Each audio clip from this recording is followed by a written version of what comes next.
Let's face it, when compared to the rest of our shoulder, most of us have underdeveloped rear delts, mainly because we either tend to neglect them or we just don't train them as effectively as we could be, which is detrimental since the rear delts are not only the key to completing fully developed 3D looking shoulders, but have also been shown to play an important role in boosting shoulder stability and reducing injury potential as well. And although research indicates that it's true that many compound pulling movements like the lat pull down and seated row will involve the rear delts quite a bit, EMG data shows that rear delt isolation exercises such as the reverse pec deck, for example, elicits far greater activation, simply meaning that rear delt exercises should definitely be added into your routine.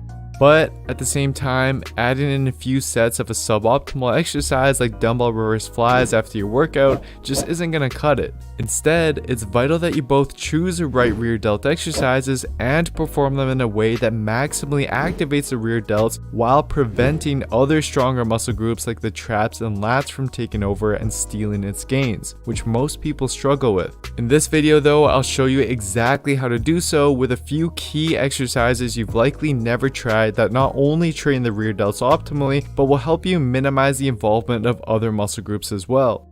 And then after this video, I want you to go out and try these exercises and come out with at least 1 to 2 that you feel a strong rear delt contraction with and can start using from now on. So with that in mind, let's start with exercise 1. The first exercise is going to be the Barbell Jairo, which when performed correctly will effectively hit the rear delts with some involvement of the biceps as well. And for a variety of reasons, this exercise is going to do a much better job at developing the rear delts than something like reverse flies, for example. Because by bending the elbows as opposed to keeping them straight, we biomechanically put the rear delts in a stronger position and can now also drive the elbows back behind the body more than we can with straight arms, which is one of the all-important movement functions of the rear delt and the key to fully activating it. In addition, this also enables us to now work with much heavier loads, which is beneficial since research indicates that the deltoid muscle as a whole is roughly a 50-50 mix of type 1 and type 2 muscle fibers, and therefore is likely best stimulated by a mix of both heavier weight for lower reps as we do with this exercise and lighter weights for higher reps as we'll do later on. Now to perform it, grab a barbell with a wide grip such that your arms are at about 45 degrees out from your sides when standing. Next, set up how you would for a normal barbell row by slightly bending the knees and hinging at the hips until your back is almost parallel to the ground.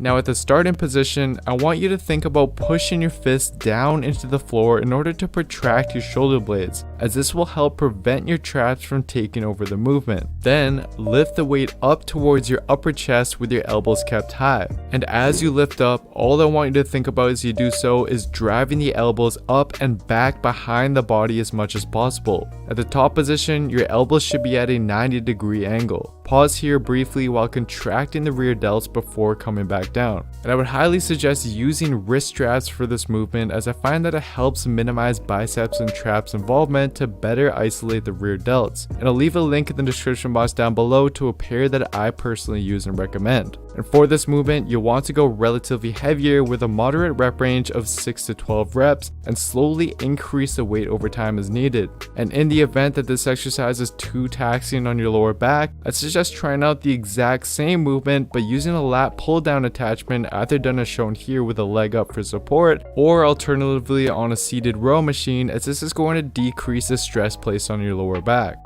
The next exercise, the Dumbbell Incline Row, is another heavy movement that will effectively hit the rear delts. This exercise successfully incorporates the many movement functions of the rear delts with added external rotation to emphasize the rear delts even more. And it's been shown in research such as this EMG study by the American Council of Exercise, which analyzed a similar but less effective movement to elicit high rear delt activation when compared to other rear delt exercises. Now to perform it, first set up a bench to an incline of roughly 30 degrees. This is crucial since if you set this too high, you'll be hitting more of the side delts and back muscles instead. and if you set it too low, it's going to prevent you from achieving a full range of motion. Next, grab a pair of dumbbells in each hand and then pull the dumbbells up with your elbows angled out to your sides rather than tucked in, as anatomical analyses indicate that this puts the rear delts in a stronger position and prevents the lats from taking over. Now as you pull, you want to externally rotate your shoulders by turning your wrists outwards during each rep.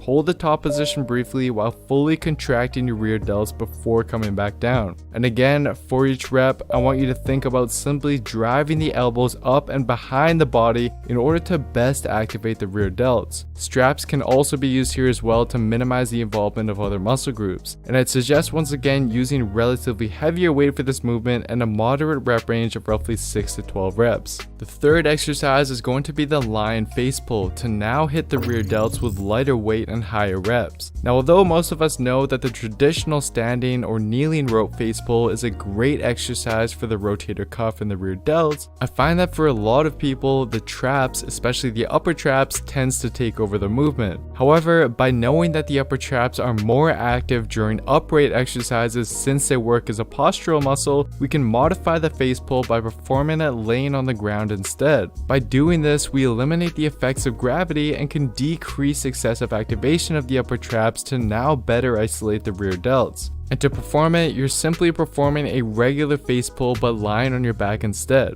A few key points though are to think about pulling with the elbows until they touch the ground while externally rotating the shoulder such that your hands almost touch the ground as well. I suggest using relatively lighter weight for these and a higher rep range of roughly 10 to 15 reps. This last exercise, the rear delt cable pull, is another great way to hit the rear delts with lighter weight and higher reps, and is especially effective if you struggle with your neck, traps, or mid-back taking over on other rear delt exercises. This is because with this exercise, the end range of the movement involves bringing the arm into hyperextension behind the body, which research has shown to be one of the primary functions of the rear delts, and is a position where other muscle groups like the lats and the traps are very weakened. So to properly perform it, what you want to do is set up a cable to just higher than shoulder height. Grab the ball of the cable with no handle and then simply bring your slightly bent arm down and back behind the body at an angle of around 45 degrees away from your side.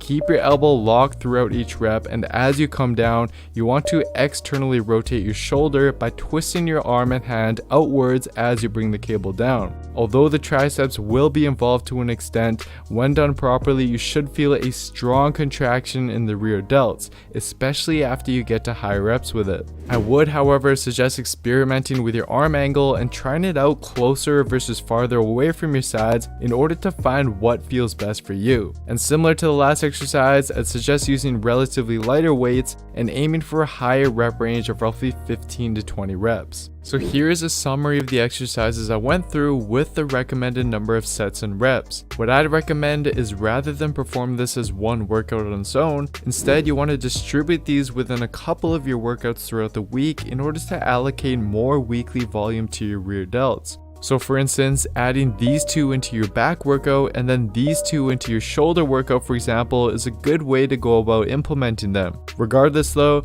experiment with these, find what works best for you, and stick with it, as this is going to help you achieve the rear delt development that you're after much faster.